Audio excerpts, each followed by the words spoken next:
আসসালামু আলাইকুম। সংবাদে আপনাদের সবাইকে স্বাগত। সংবাদ শিরোনাম। 3 জেলায় জামায়াত আমিরের নির্বাচনী জনসভা, নারী ইস্যুকে কাজে লাগিয়ে ফায়দা নিচ্ছে একটি দল। কিশোরগঞ্জে ডাক্তার শফিকুর রহমান। আমরা আমাদের প্রিয় জাতিকে আর ভাগ টুকরা টুকরা করতে কাউকে সুযোগ দেব না। অতীতের কাশুন্দি শেষ, ওগুলা জনগণ এখন শুনতে চায় না। ধর্ম ব্যবহার করে মানুষকে বিভ্রান্ত করছে একটি পক্ষ, অভিযোগ মির্জা ফখরুলের। নির্বাচনী জনসভায় যোগ দিতে কাল বরিশাল যাচ্ছেন তারেক রহমান। তিনি সামনাসামনি আসবেন, আমাদের সাথে হাত মিলাবেন, এটার চাইতে তো বড় পাওনা কিছু নাই। বরিশালের মানুষ তাকে অধীর আগ্রহে অপেক্ষা করছে, তাকে ব্যাপক সম্বর্ধনার মাধ্যমে গ্রহণ করার জন্য। সারা দেশে জমজমাট নির্বাচনী প্রচার, এলাকার উন্নয়ন সহ প্রার্থীদের নানা প্রতিশ্রুতি, ভোটারদের প্রত্যাশা শান্তিপূর্ণ পরিবেশ। আমরা এমন একটা প্রার্থী চাচ্ছি যিনি শিক্ষিত মার্জিত সভ্য হবে। আর সন্ত্রাস মাদন মুক্ত এলাকা, যারা দুর্নীতি করে তাদেরকে আমরা চাই। সহিংসতা হলেও অতীতের তুলনায় ভালো ভোটের আশা স্বরাষ্ট্র উপদেষ্টার। দলীয় এজেন্ডা বাস্তবায়নের প্রমাণ মিললে বাহিনীর সদস্যদের বিরুদ্ধে কঠোর ব্যবস্থার হুঁশিয়ারি। কোটা প্রত্যাহারের দাবিতে বিভিন্ন জেলায় ডিপ্লোমা প্রকৌশলী ও শিক্ষার্থীদের বিক্ষোভ, রেলপথ ও সড়ক অবরোধে জনভোগান্তি চরমে। নিউমরিক টার্মিনাল ইজারার প্রতিবাদে শ্রমিক কর্মচারীদের ধর্মঘট গড়ালো চতুর্থ দিনে। ডিপি ওয়ার্ল্ডকে দেয়ার নেপথ্যে কমিশন বাণিজ্য নাকি অন্য কিছু, প্রশ্ন বিভিন্ন মহলে। ময়মনসিংহে নির্বাচনী জনসভায় বক্তব্য রাখছেন জামায়াত আমির। সরাসরি যাচ্ছি তার বক্তব্যে। তাদেরকে সেইভাবে সমন্বয় করবো ইনশাআল্লাহ। সম্মানিত ভাইয়েরা, গতকালকে আমি একটা বক্তব্য রেখেছিলাম যে বাংলাদেশে মুক্তিযুদ্ধটা শুরু হয়েছিল কিভাবে, সেনাবাহিনীর দ্বারা। আমি বললাম কি, পত্রিকা লেখলো কি, আশ্চর্য ব্যাপার। তাই আমি বুঝতে পারছি আমাদেরকে নিয়ে তারা খুব মজা পায়। আসলে আমি বলি একটা, তারা ইচ্ছা করে লেখে আরেকটা। প্রতিবাদ দেয়া হয়েছে, এই ছোট্ট করে ছাপবে, ততক্ষণে চরিত্র হননের কাজটা শেষ হয়ে যাবে। আমরা অবাক, কেন? মিডিয়া তো জাতির দর্পণ, তবে এটাও ঠিক, সব মিডিয়া এটা করে না। এই দুই একজন সমাজটাকে অস্থির করার জন্য, অশান্তিতে ফেলার জন্য দুই একজনই যথেষ্ট। তাদের সকলের প্রতি আমার বিনয়ী অনুরোধ, যা বলবো আপনার পছন্দ হয় ওইটাই প্রকাশ করবেন, প্রচার করবেন। যা বলবো না, আপনার মনের মাধুরী আর কল্পনা স্বপ্ন মিশিয়ে আমার কথা আপনি প্রচার করবেন না। যদি এটা করেন আমার উপরে জুলুম হবে। আমার কথা পছন্দ হয় না, আপনি ফেলে দেন, কিছুই প্রচার করিয়েন না।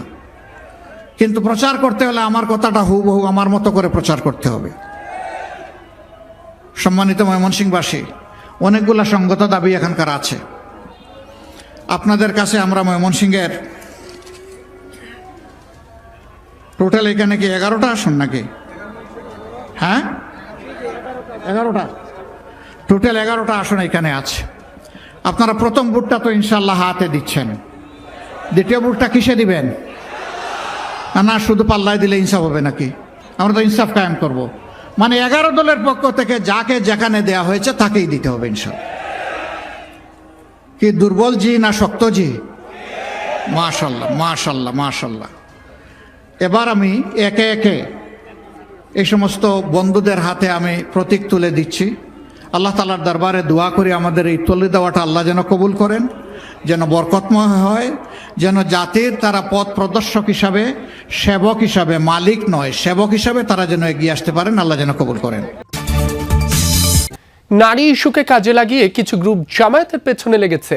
আইডি হ্যাকের বিষয় সবকিছু স্পষ্ট হওয়ার পরও একে নিয়ে ফায়দা লুটতে তৎপর একটি রাজনৈতিক দল, এমনটাই বলেছেন জামায়াত ইসলামীর আমির ডাক্তার শফিকুর রহমান। সকালে নির্বাচনী জনসভায় যোগ দিয়ে কিশোরগঞ্জে তিনি বলেন, জামায়াত কারো কাছে কোনো আনুকূল্য চায় না, কিন্তু কেউ ক্ষতি করতে চাইলে ছাড় দেয়া হবে না। এ সময় নারীদের সমাজের সর্বোচ্চ সম্মানের জায়গায় রাখার প্রতিশ্রুতি দেন তিনি। আরও বলেন, ক্ষমতায় গেলে নদী দিয়ে উন্নয়ন শুরু করা হবে এবং কৃষিকে শিল্পে পরিণত করা হবে। এদেশের টাকা যারা পাচার করেছে সেই টাকা ফেরত আনারও প্রতিশ্রুতি দেন তিনি। আইডি হ্যাক করে অত্যন্ত নোংরা মেসেজ সেখান থেকে দেওয়া হয়েছে। আমাদের আইটি টিম ব্যবস্থা নিয়েছে এবং পেয়েও গেছে যে কোন জায়গা থেকে কারাই কাজ করেছে।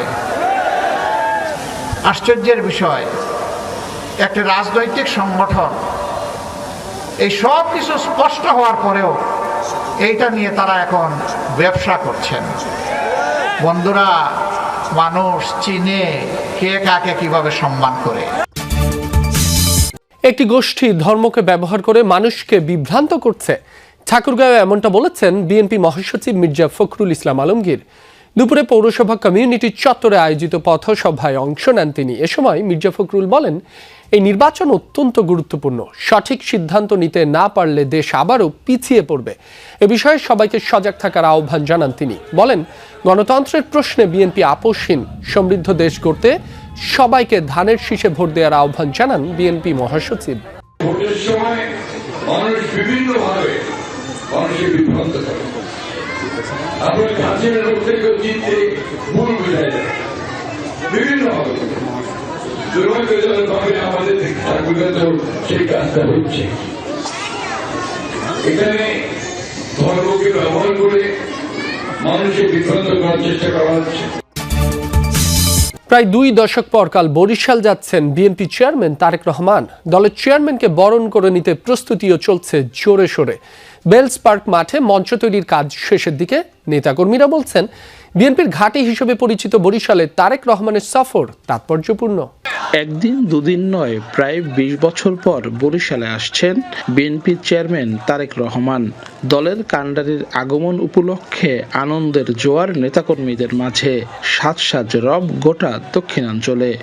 আমরা সামনাসামনি তাকে দেখব, তিনি সামনাসামনি আসবেন, আমাদের সাথে হাত মিলাবেন, এটার চাইতে তো বড় পাওনা কিছু নাই। বিভিন্ন ধরনের আমাদের ফেস্টুন, ব্যানার এবং আমাদের ক্যাপ, তারপর গেঞ্জি, এগুলো কিন্তু অলরেডি আমরা বানানো শুরু করেছি। বরিশালের মানুষ তাকে অধীর আগ্রহে অপেক্ষা করছে, তাকে ব্যাপক সম্বর্ধনার মাধ্যমে গ্রহণ করার জন্য। সহিংসতা হচ্ছে, তারপরও অতীতে যে কোনো নির্বাচনের চেয়ে ভোট সুষ্ঠু হবে বলে আশাবাদ ব্যক্ত করেছেন স্বরাষ্ট্র উপদেষ্টা মোহাম্মদ জাহাঙ্গীর আলম চৌধুরী। সকালে আগারগাঁও কোস্ট গার্ডের অনুষ্ঠানে এ কথা বলেন তিনি। জানান, নির্বাচনে দলীয় এজেন্ডা বাস্তবায়নের প্রমাণ মিললে কঠোর আইনানুগ ব্যবস্থা গ্রহণ করা হবে। উপদেষ্টা আরও জানান, ভোট নির্বিঘ্ন করতে কোস্ট গার্ডের 3595 জন সদস্য মোতায়েন থাকবে।